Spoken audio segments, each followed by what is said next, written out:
What's poppin', y'all? It's your boy PB the Plug. I'm back another day, another upload. Y'all know we locked in all month long, so make sure you hit that like button for me. And if you're new and you enjoy this type of content, make sure you subscribe. The saying is, when you ask, you receive. And a couple days ago, I asked y'all to go into the comments and give me some ideas for some non-basketball videos that I can create. And a lot of the ideas y'all had were music-based, and that was very good to see because y'all know how much I love music. But one that stood out to me the most was giving y'all a list of my top 10 favorite albums of all time. And I want to say it was a lot harder than I expected. It took me a few hours to come up with this list. I think I had a good 18 or 20. And when I was going through eliminating each one until I got to 10, it took forever.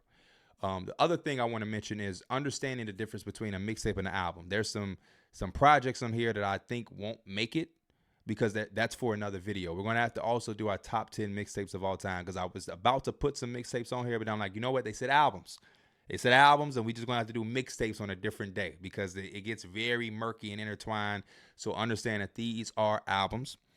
One thing that was interesting to me is a lot of these albums aren't necessarily from my favorite artists, which I think is so beautiful about music. A lot of this music up here hits me for a lot of different reasons. Sometimes it's mindset, where I was in life, the motivation and inspiration that it gave me, the emotional mind frame that I was in, and the connection I had with certain bodies of music. And I think a lot of that is going to be relatable for y'all when I break down why some of these albums are my favorite. I think y'all will think of y'all list and say, yeah, that is exactly why I love this album. It may not be the best album. It may not be a fan favorite. It may not be the most famous album ever, but it means something to me. And I think that was another thing that I noticed as well. Like if I did my favorite albums versus the best, I think those are two totally different lists that we would have, because some of these albums damn sure ain't the best albums of all time.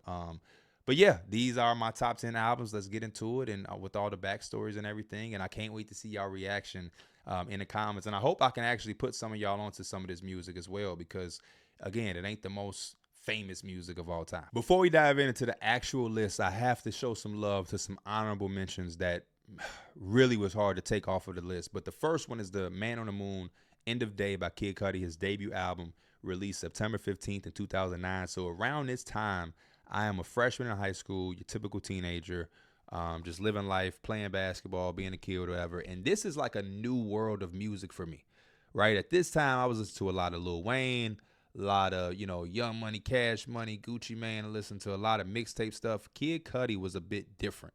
And the only thing I had knew of him prior to this was Day and Night and a handful of songs from some mixtape stuff he did, which was A Kid Named Cudi and another mixtape where he was like cartoonish or whatever. I forget the name of it. I wish I remember. But I know Switching Lanes was on there. But yeah, this was just different. And this album sonically was beautiful to me because it had Common narrating the album. Sonically, it was different. From the production to just his style. He wasn't the typical type of rapper. He wasn't super metaphoric. He had melodies. It was dark. He talked about depression, drugs, a bunch of just stuff that I wasn't used to hearing at a certain time. And some of my standout songs are Soundtrack to My Life, Solo Dolo, Heart of a Lion. I even love Simple As That, which is Simple As, My World. But Cudi's Own is probably my number one and one of the most underrated Kid Cudi songs. And though I understand music, I know artists evolve and they get rich, and their lifestyle is very different than their earlier material. But I often see Kid Cudi these days and wish that there was some type of world where he can tap back into this, because this really took me into a place that was literally his world, which is why this cover art is so amazing, because I think it captures exactly what he did in this album. But if you have not heard this, and you might have a different idea of who Kid Cudi is in 2025 versus the 2009, I would definitely recommend that you listen to this and then the part 2 to this album, which I think are his best, the first two. It will definitely give you a different perspective of who he is as an artist. The second one is this album that is extremely old. I know a lot of y'all probably have not heard this or even tapped into it, but What's Going On by Marvin Gaye. I will say, to me, this is one of the greatest albums ever created in music. If I did do a greatest albums ever, this would be on the list. This is arguably an album that could be top 5 on that list. The reason being for me, even though it's so old, number one, is it's straight to the point. As you can see right here, it's 9 songs on the album, 9 or 10 songs. This has like a CD bonus. I don't think some of these CD bonuses are on there. God is Love is definitely okay. It's on, yeah. So it's about 9 songs long, concise, a lot of emotions. There is real subject matter that's built around this, and it puts you in a mind frame of what was going on in the 1970s. And it's so simple. You know what I mean? What's going on is the lead single. It's the name of the album, and it's his mind frame of when he's walking outside into a 1970s America, and he's just looking around, and he was able to create an album off of the exact emotion that he was feeling. And I feel like in a time like now in 2025, as sad as it is to say, because you would have thought it would be so much more change, and though we've had our change, it has not been strong enough, that I would love to have one of our best artists in today's time. I don't know who I would give this responsibility to, but to be able to make an album and look around and go in and create it. Like, Inner City Blues is one of the most when you talk about emotion in music, Inner City Blues is going to move you. Mercy Mercy Me is going to move you. What's Happening, Brother, is going to move you. What's Going On is going to move you. Like, these are real song. Every song is a legitimate feeling and emotion that even us who are living in a time that's years and years removed, generations removed, decades removed, you will still connect to you. And it's an album that I go back to a lot of times, especially when I'm in a mode or mood where I don't necessarily want to listen to rap and I just need to cling on to something that's real. This is real, and this is real music. And again, I just love how concise it is and to the point. It is. He does not waste your time on this album. It's not 20 songs and 16 of them you don't want to listen to. None of the bullshit. It's not about radio play. It's about really what's going on, and the question he has about just everything that's going on in life. And you see the accolades right here. It's just like, look at some of like the 500 greatest albums of all time. It's on there. Top 100 albums of the 70s.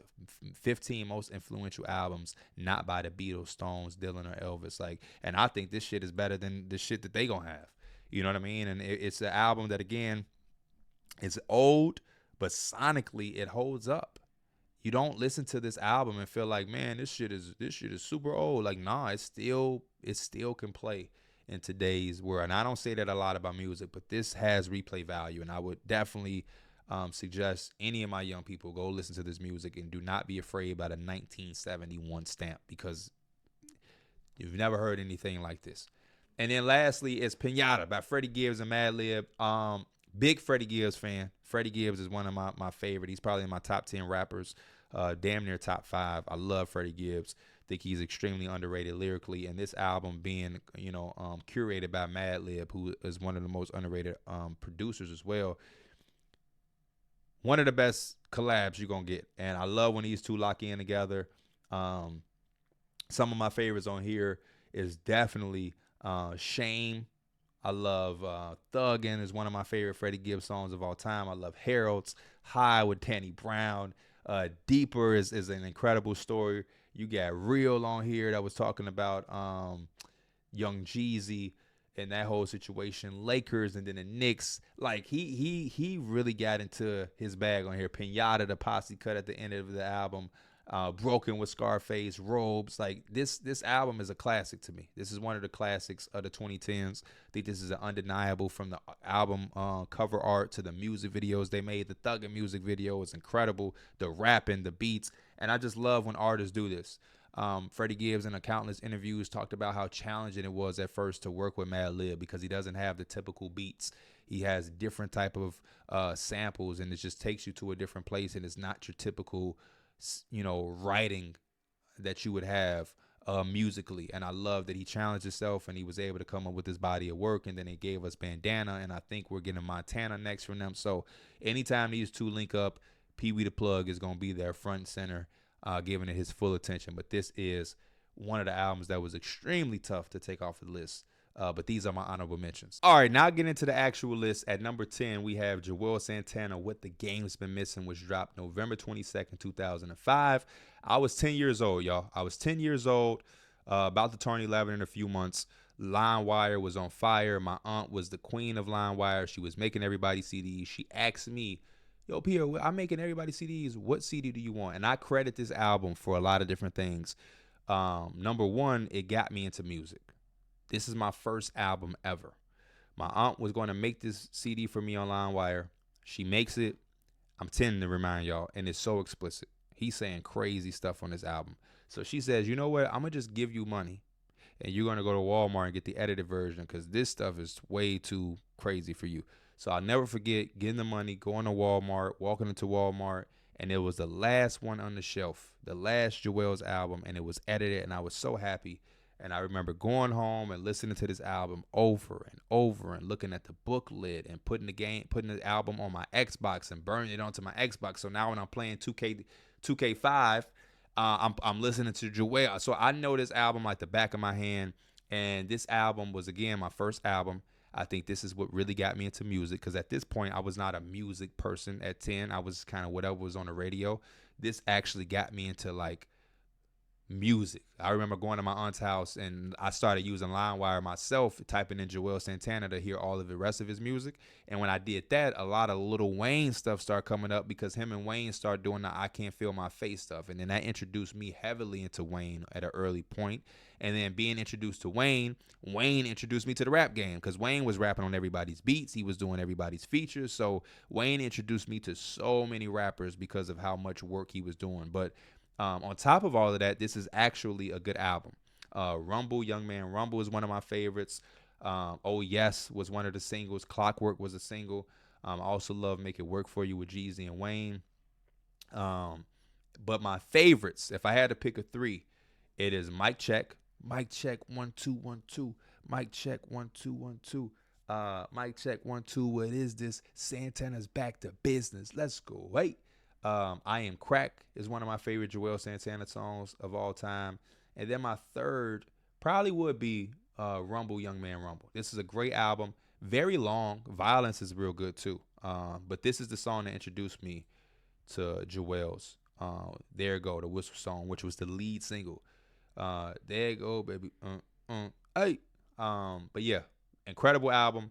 I would definitely advise y'all to listen to it. I will say some of the songs, not all, but some of the songs might instrumentation-wise be a little off. Because you got to remember, this is 2005. The sound is way different, but there are songs on here that I think still age well. I Am Crack is crazy. The production level on that ages well. Mic Check ages well. Violence ages well. Even Daddy ages well.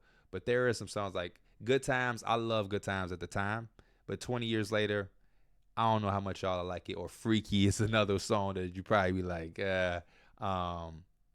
whatever you want to call it, could be a little dated. But most of this album, I think, still ages pretty well. So definitely give this a check, and go see what it's about. But I'm still waiting to meet Juelz Santana to let him know.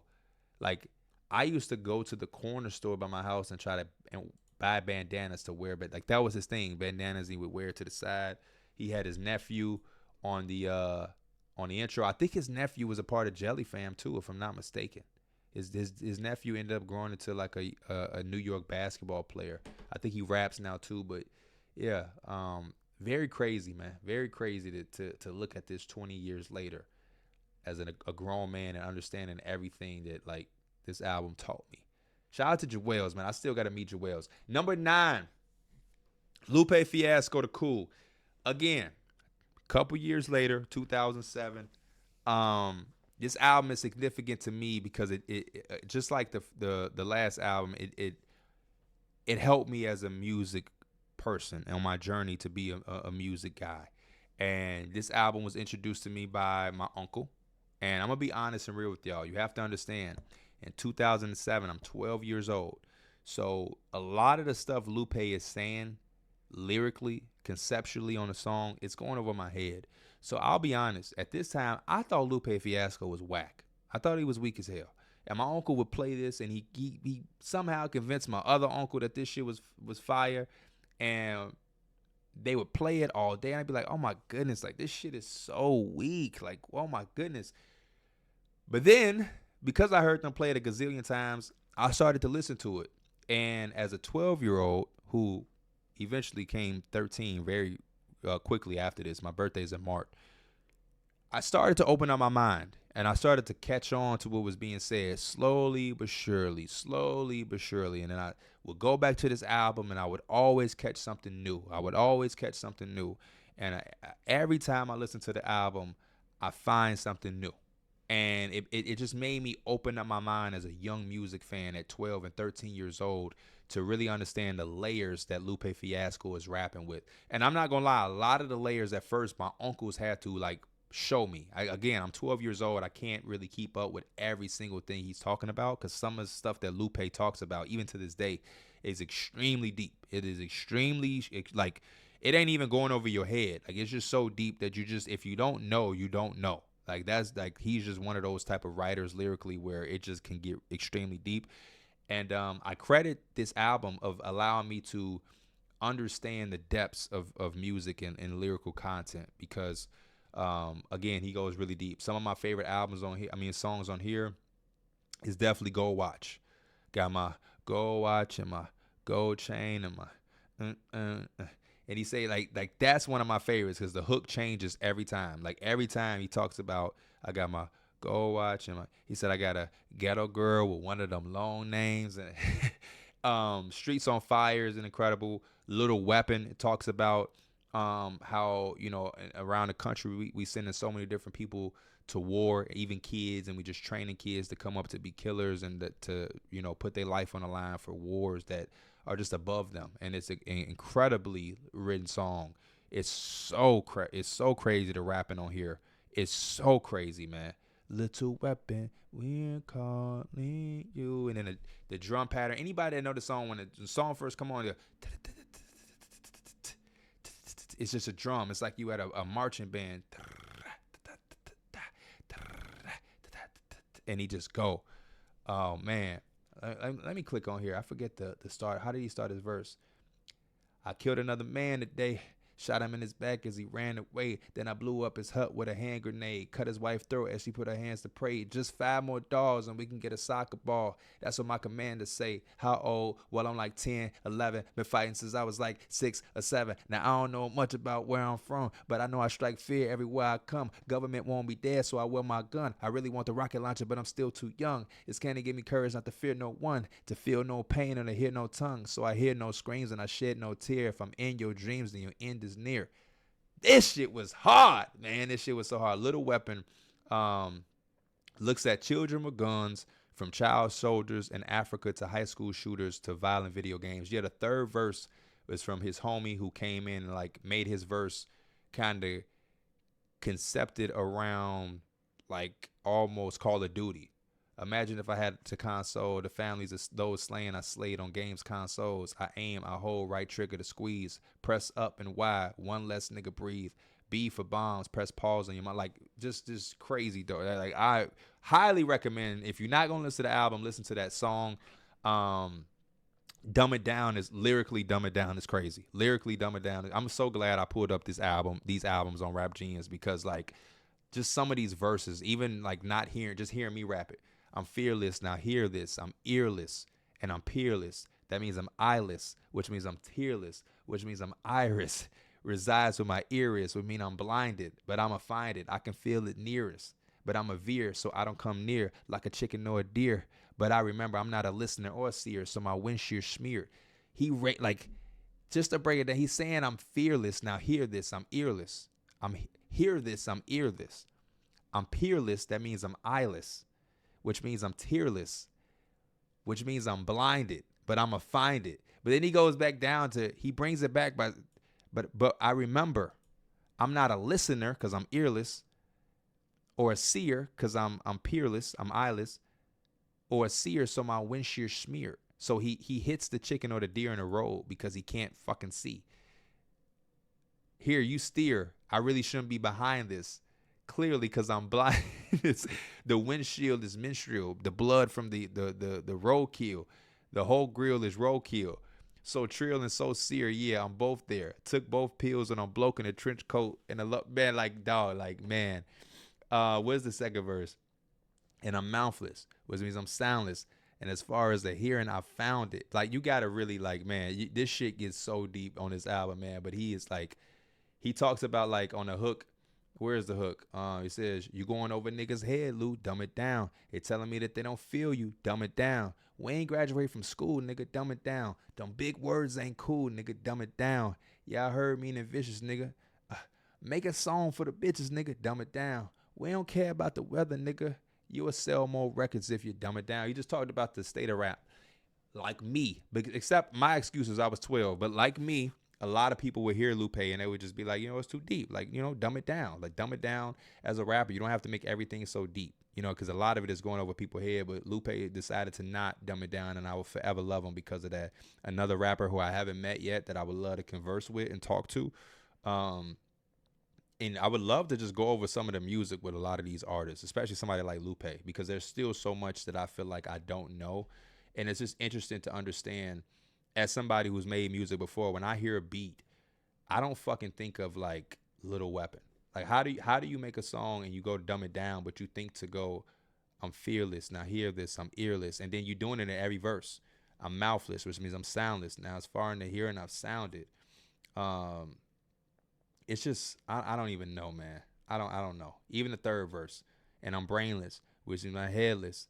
Like, I don't know, man. It just goes to a different level of writing music creatively, and the creativity it takes to be able to do this. Paris and Tokyo is an incredible song. It was one of the singles. Superstar, If You Are Who You Say. That's probably one of the songs y'all know. Hip Hop Done Saved My Life. This song was made off of the story of Slim Thug, who was a rapper from down south. That was a dope story to find out. I got my go gadget flow. I got my. This album is incredible, man. This album is incredible. I highly recommend. I recommend this the most. I recommend the most because, again, mentally understanding music, understanding lyricism, and being able to catch shit, and like that. This is what music is about. Music is about listening to some shit on a seventh time you hear something new. And that's how I was as a kid, because Rap Genius did not exist in 2007 when I was a kid. I didn't have Rap Genius to go to explain to me every fucking line of a song. I had to like either Google and go do the actual research of the words that I felt like he was saying, or I had to put the pieces together over time. And that, to me, opened up my mind on how to grasp and absorb music. So I love this album forever. Shout out to Lupe. Can't wait to meet you and talk to you one day. Boom. Number 7, I believe this is. Or no, this is number 8. Habits and Contradictions. This is something that's a little bit more recent, still over a decade old. This was an album that came out when I was in high school. Man, this album did a lot for me. This is a time where I was, thinking about being a rapper. And it kind of just put me in a sense of how different you can be. And ScHoolboy Q was definitely that. He was different for me. He was my favorite on Top Dog at the time. And this is probably one of my favorite Top Dog entertainment releases, to be honest with you. My standout songs on here are obviously Blessed. I hate that this is not on streaming services, but Blessed with Kendrick Lamar. Kendrick really killed this shit. I also love My Homie. I love Gangsta Designer. I love Groove Line with Currency and Dom Kennedy. I love Hands on a Wheel. There you go. I love Oxy Music. My favorite song on this entire album, y'all, is My Hatin' Joint, produced by Mike Will Made It. This song to me is one of the greatest songs ever written. The man goes and writes a song about being a hater, and he embraces it. He embraces it. My hating joint. I'm hating. Everybody has had moments in their life where they're hating, and he gives you so many different verses of why he's hating.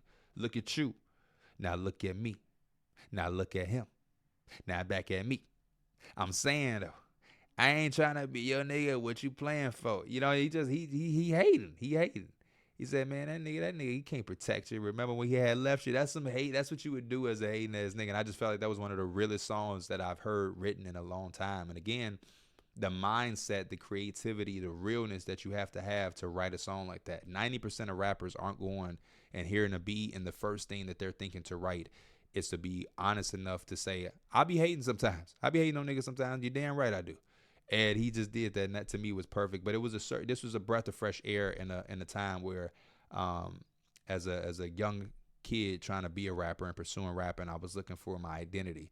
and he did a very good job of exploring his identity. This was very true and authentic to who ScHoolboy Q is, and it made me a fan because I felt like I connected with the true artists. And a lot of times musically, a lot of people aren't being their true selves. You begin to realize the older you get. A lot of people rapping about money they don't have, girls they don't have, and a lot of bullshit that they didn't do. But then you hear some of this shit and it's like, this shit is actually real as hell. Real as hell. I love this album. I would recommend it, but I feel like a lot of y'all probably already heard this. But yeah, number 8 for me is Habits and Contradictions. ScHoolboy Q, one of my favorite albums ever. This did a lot for me when I was in high school. Number 7, we have The Carter 2 from Lil Wayne. I love this album. The only gripe I have about this album when I was ranking it was it's 22 songs long. I fucking hate albums this long because it's just like a lot of skits, a lot of filler. I don't want. No, I'll take that back. It's not a lot of filler on here. It's a couple. It's a few filler songs, but it's not a lot. I'm lying if I said it's a lot. But to me, this is Wayne's best version. When you talk about album form, right? The best version of Lil Wayne is going to be on a mixtape circuit. That's just what it is. But album wise, and I went back. Album wise, the best rapping version of Lil Wayne is Carter 2 by far. And this, I feel like his swag on here was second to none. From Money on My Mind is one of my favorite songs. I also love Hustler Music. This is a single. You got to understand how different. Listen to Hustler Music and understand how different it is. This is not your typical single. This is not the typical, like, this is a song that has never been made before. A lot of times you hear in rap, you hear certain songs and you'll be like, okay, I heard this type of song before. You've never heard of Hustler Music again. Shooter with Robin Thicke is real dope. Receipt. A lot of shit I want to say to your face, so I do it over snares and bass. Music take me away. I got to hold on to my receipt. Grown Man with Young Currency, Hit 'Em Up. I ain't really want to hit him up. I was trying to be cool. He said, y'all take them shoes off your teeth and quit running your mouth. As a young kid, that line like that was raw. Lock and Load, best rapper alive. You niggas think you can fuck with me? Fireman, Mo Fire. Like, yeah, man. The Mob, fly in, fly out. Y'all got to make sure y'all go and tap into this. This is the best version of Wayne, in my opinion, man. I was 10 years old for this, too. I didn't get this album physically in hand until years later on Christmas. I was like, man, I need that album. Shout out to Mom. She made it happen. Carter 2, though. And number 6, we got The Blueprint from Jay-Z. Again, I think this is one of the best rap albums of all time because it's very concise. It's straight to the point. He does not waste time on here. This shit you can play through. Whew. The Ruler's Back is dope. Takeover's dope. H to the Izzo is dope. Girl is dope. Jigga That Nigga is dope. You Don't Know. Hola Jovito. Heart of the City. It's just like Renegade, Mama Loves Me, Lyrical Exercise. He does not waste any time. Every second and minute on this album was used for its value. It was no time wasted. My favorite songs on here is You Don't Know, Heart of the City, Renegade with Eminem. Eminem ate him the fuck up on here, but credit to Jay-Z because he kept up a little bit, but Eminem definitely got off on his ass. And I love Mama Loves Me. This is an incredible album.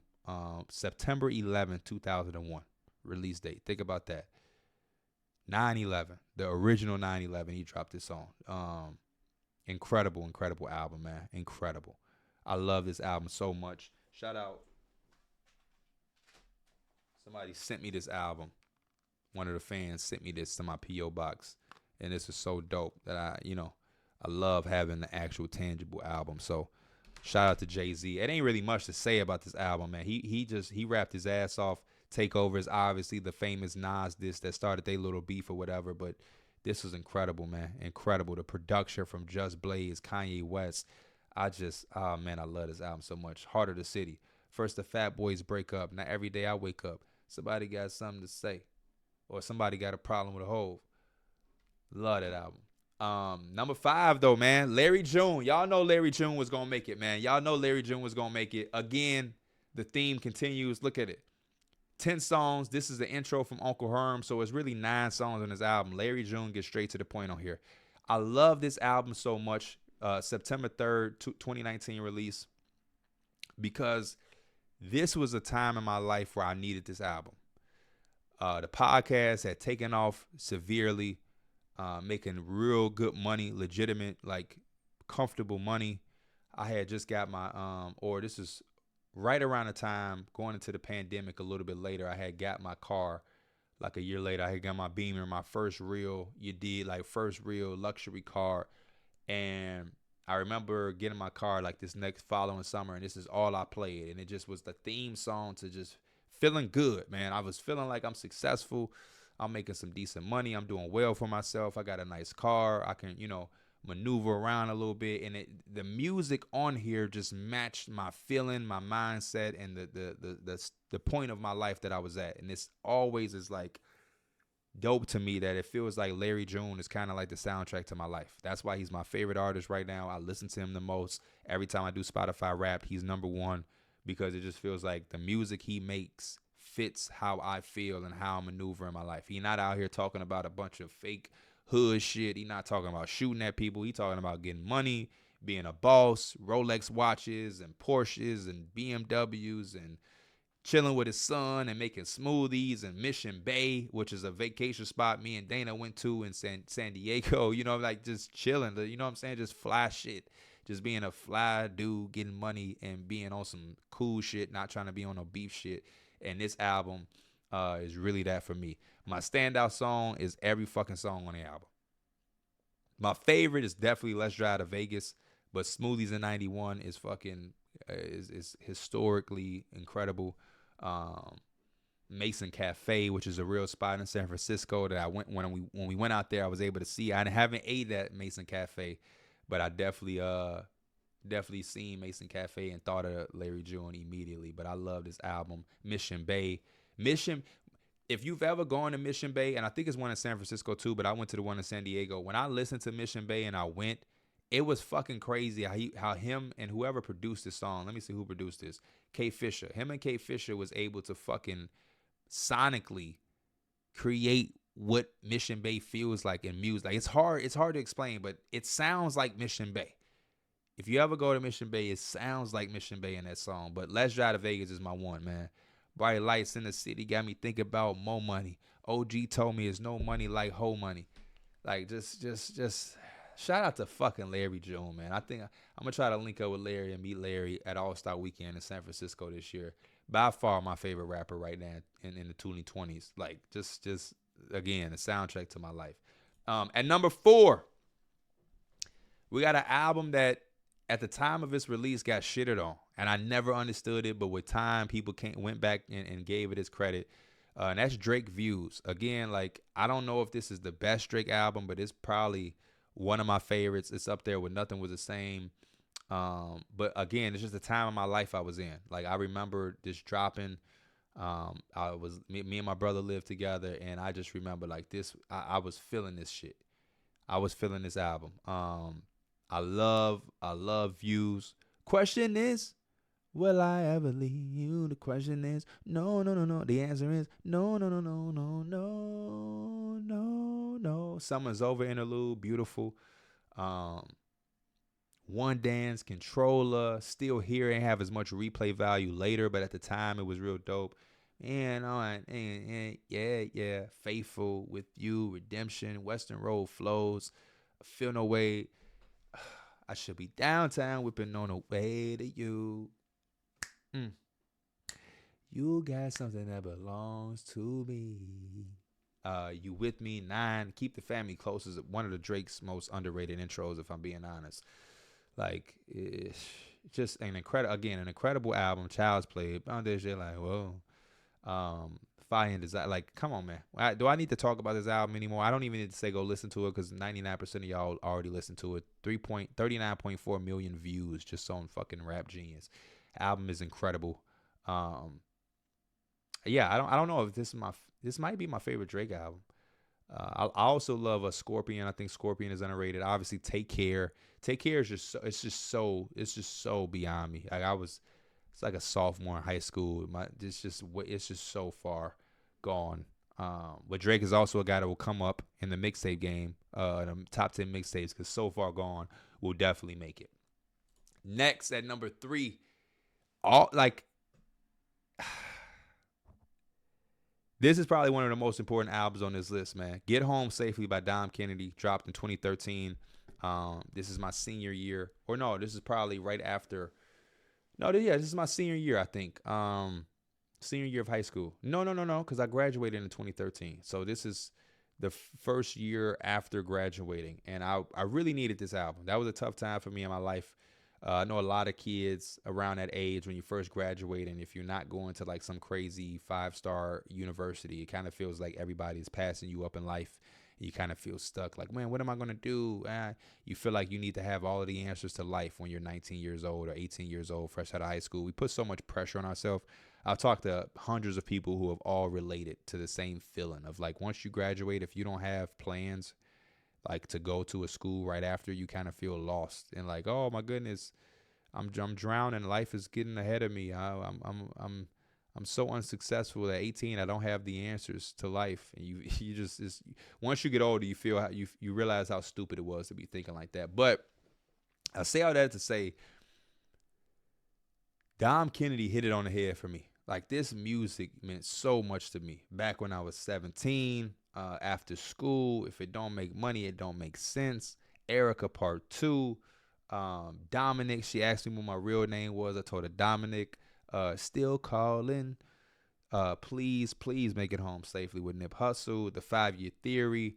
I seen a new Porsche today. I'm gonna give my mom that, like, tomorrow. We ain't worry about tomorrow with Ty Dolla $ign. Like, this album, man. Again, somebody who I haven't had the pleasure of meeting. But, like, if I ever did, I would talk to him about this album. This album means, so as y'all can see, it's third on my list. Not a popular album at all. An independent release album. An album that a lot of people probably haven't heard of if you're not from the West Coast. Dom Kennedy really, when I was a high schooler, made a lot of music in the blog era that just gave me a vibe that I needed. And this album was a body of work. This and the Yellow album. And I fought between which one I wanted to put on here. But the time that Get Home Safely came out, and the vibe and the headspace and the inspiration and motivation it gave me at the time as an 18-year-old who was about to be 19 and felt like he needed to have every answer to his life figured out, this relieved a lot for me. It did a lot for me, man. I really love this album. And I still go to this album all the time. Some incredible music, some incredible rapping, and just a time in my life where I honestly wish I can go back. You know what I mean? Like, this is the album I put one of my best friends, Ontario, onto. We would sit and play 2K and just play this in the background and just, like, get lost. Like, this shit, like, a lot of this music would just have you get lost. You just get lost. And I would definitely advise y'all to go and take a look into this. This is an album I wish I had physically. I wish I had the CD. I wish I had a vinyl. I wish I had some merch. Like, I see people get music and stuff tattooed on them.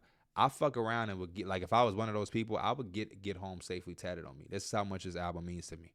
It means the world to me. And again, another guy that I haven't had the pleasure of meeting, but if I ever did, I would let him know how much, this played a part into me being successful. This kind of opened up my mind of just, like, relaxing, just being positive, because that's always what he kind of embodied. And how to be a boss. He was like a Larry June before Larry June. I kind of compared him to the same. He was kind of the blog era version of Larry June, where Dom Kennedy has never been on anything but getting money. Being cool, getting money, being fly, Rolexes, nice cars, having that shit on, eating good, and just chilling. You know what I mean? Like, that's always been like the same shit that Larry June is on is what he was on, but in 2010 and 9 during the blog era. So shout out to Dom Kennedy. My favorite songs on here is probably Still Calling. It's probably one of my favorites. Please with Nipsey Hussle. If It Don't Make Money. All the ones I named, man, like Erica Part 2, the whole album is dope. 17, back when I was 17, I had a notion. Yeah, I love 17, man. He said, I used to dream that one day that I would shop in Rome, but that ain't the life for me, nigga. The block is home. Now I'm back with my people and I'm never leaving. Don't do it for yourself, kid. It's better reasons. Like, just straight to the point. He was one of the first rappers I also heard in an interview where he was like, if it take me if I can convey my feelings or my emotion with 4 words, who's to say that I'm not the better rapper? If it take you 9 or 10 words to say something, but it only take me 4 words to say it, I'm basically saying there's value in simplified rap too. He not necessarily mumble rapping, but he ain't doing he not doing, like the Lupe and Kendrick Lamar where he's saying 17 words in a line, real fast to be lyrical miracle. He not doing that, but he still is able to convey and get his point across. And I always found value in that. And again, it just showed the different, ranges of music and rap. So I always love Dom Kennedy for this. And then number 2, man, is Kanye, Graduation. I talk about this album a lot, but again, if you look at it, these are bonus songs, I believe. The actual album is only 13 songs. I know that for a fact because I got this album for Christmas. It was right before we moved to the complex that I grew up in and met a lot of my childhood friends. And also I met Derek and Mike. That's where we all grew up. Before I moved there, we spent Christmas in our last house before we moved to the Plex. And I remember getting this for Christmas. And I remember moving, and me and my uncle would play this album front to back, front to back, front to back while we were moving and taking the trips back and forth, back and forth. And this album was beautiful, man. This album is incredible. I love Barry Bonds. I love Drunken Hot Girls. I love Flashing Lights. I heard somebody say recently that they wish he would have gave Drunken Hot Girls to Eminem, and I can fucking hear why they would say that. All of my life listening to this album, because it came out in 2007, so I've been listening to this album forever, and I never thought about Eminem, but like Eminem would have sound real good on Drunken Hot Girls. Big Brother, Homecoming, The Glory, Everything I'm Not, maybe Everything I'm M, Barry Bonds, Wayne on there, I'm Still Cold, like Keisha's Family, Stove on My Waist, Turned Beef to Patties. Like man, can't tell me nothing. I've never heard an album that sounds like this. And what I mean by that is like music is copycat. So you start to hear certain sounds and you start to hear people kind of make a song. Like I said before, you'll hear people use the same production or the same type of beats or whatever. I've never heard anything that came close to this album. Not even from Kanye. He made this album and never went back to the sound. There is nothing that ever in the history of music sounds like this shit at all. And I think that's why one of the reasons I also love this music. You know what I mean? Like he had the soulful samples early in his career, and like the Dropout and Late Registration, and then he came with this futuristic sound and kind of just left it. And then he went on to 808s and Heartbreak, and then everything else, Dark Twisted Fantasy, all that. Like, but he never like stayed in this sound for too long, and I love it for that. But I also wish I would have got more as a greedy fan. And then number 1, my favorite album of all time is Nas' Illmatic. It was tough. It was between this and his second album, It Was Written. But man, this just goes back to the conversation I had a couple times earlier where this is just an intro. So this is 9 songs, like the Larry June Out the Trunk, like the Marvin Gaye album, straight to the point, concise. And he did what he was able to do. To me, this album embodies what rap is.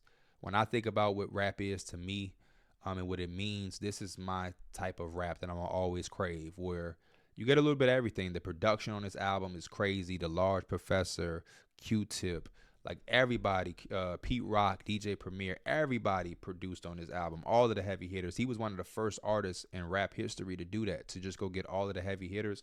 And at the time, he didn't even know he was doing it on purpose. It kind of just came out that way. But back then, you kind of just linked in with one producer and you locked in. But like, nobody ever went out and was like, just give me the 5 best producers and I'm gonna work with them all. Now in today's world, you see that all the time, but like back then, that really wasn't a thing. And as a person who's pursued rapping and made music and is a fan of it, and like who just is a historian of music, like this is what rap is to me. He does it. He gets deep on here. There's certain concepts. There's storytelling. There's laid back shit. There's turned up shit. You know what I mean? There's bars and like punchlines. My favorite song of all time on here is One Love. This is one of my favorite songs of all time, one of my favorite rap songs. But it's just like the concept of him writing a song from the perspective of writing to somebody in jail. And if you've ever written a letter to somebody in jail, you would understand how crazy this is. And he does it while doing it in a song. And even his first verse is, "What up, kid? I know shit is rough doing your bid. When the cops came, you should have slid to my crib, but fuck it, Black. No time for looking back. It's done. Even those first 3 lines, just conceptually, it's just like, what up, kid? I know shit is rough doing your bid. When the cops came, like immediately, it's like, damn. When you have somebody get locked up, it's like, damn. When you should have slid to my crib. But it's like they're in jail, so you got to quickly move on from that because you don't want them to dwell in that. So it's like, man, fuck it, Black. No time for looking back. It's done. Plus, congratulations. You know you got a son. You breaking the information. The dude he's writing, it doesn't even know probably he got a son. That's why he put you know you got a son, because it's just like you so disconnected from the world at this time in the 90s. That is kind of mind-blowing. Like, just like it's just so real. It's so real. That is crazy that somebody this young as he was when he made this album, was able to tap into this type of creativity and this type of songwriting. I heard he looks like you. Why don't your lady write you? Told her she should visit. That's when she got hyper, flipping, talking about he acts too rough. He didn't listen. He be riffing while I'm telling him stuff. I was like, yeah, shorty don't care. She a snake too, fucking with them niggas from that fake crew that hate you. But yo, guess who got shot in the dome piece? Jerome Niece on the way home from Jones Beach. Like, it puts you in a perspective of somebody in jail. Like, think about being in jail and you have to process all of this. He starts off saying, what up, kid? I know shit is rough. And immediately after, he said, when the cops came, you should have slid to my crib. So then you read and it's like, damn, yeah, I should have. But do you also might have a reaction like, man, I couldn't run in your fucking crib. Of course I should have ran to your crib. I wish I had, of course, hindsight. But then it's like, fuck it, Black. No time for looking back. It's done. Plus, congratulations. So now you just went through all of those emotions. Now you got a son. Now he's been telling your girl that she should visit you, but it pissed her off. And she's saying you act too rough. You don't listen. So that probably pissed you off too, because she probably has told you that, and that probably came up with his own argument. But then on top of that, he's telling you that she rocking with dudes from a fake crew that hates you. But then he goes right from that to say, yo, but guess who got shot in the dome piece? Jerome Niece on the way home from Jones Beach. Ain't that fucking crazy? Jerome Niece just got shot in the fucking dome piece. You know what I'm saying? It's bug. Plus, Little Rob is selling drugs on a dime, hanging out with young thugs that all carry knives. So now your little homie or your little brother is on a like, it just takes you through the emotional roller coaster of what somebody in jail is dealing with by hearing this on the other side of a letter, right? And it's just so much. I've written a letter. My uncle was in jail, and it's so crazy how real it is, because that is how it is. You have so much you want to say to them, yet you jump around so much. It's like, yeah, man, blah, blah, blah, blah, just passed away. But also, I just got a new bike. You know what I mean? It's just like, it's so random and crazy. And just to see him do it in a song way is so powerful to me that this is one of my favorite rap songs of all time. I can listen to it a million more times. I'll never get tired of this shit. The production from Q-Tip, perfect. Man, I love this fucking song. It's Bug plus Little Rock is selling drugs on a dime, hanging out with young thugs that all carry nines. At nighttime, it's more trife than ever. What's up with Cormega? Did you see him? Are y'all together? If so, then hold the fort down. Represent the fullest. Say what's up to Herb, Ice, and Bullet. I left half 100 in your commissary. You was my nigga when push came to shove. One what? One love. One love. One love.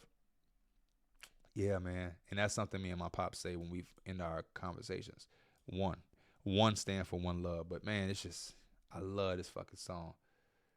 Man, I love this song. But yeah, those are my top 10 favorite albums of all time. If you aren't familiar with any of these, please go and listen. I promise you, you will not be disappointed. And definitely let me know in the comments some of y'all favorite albums of all time. And again, like I said in the intro, be true to you. Don't worry about the most popular or people gonna say. Who cares? Music is subjective. We all like what we like. But yeah, I appreciate the idea, and I will see y'all in the next video, which probably will be mixtapes. I'm out. Peace.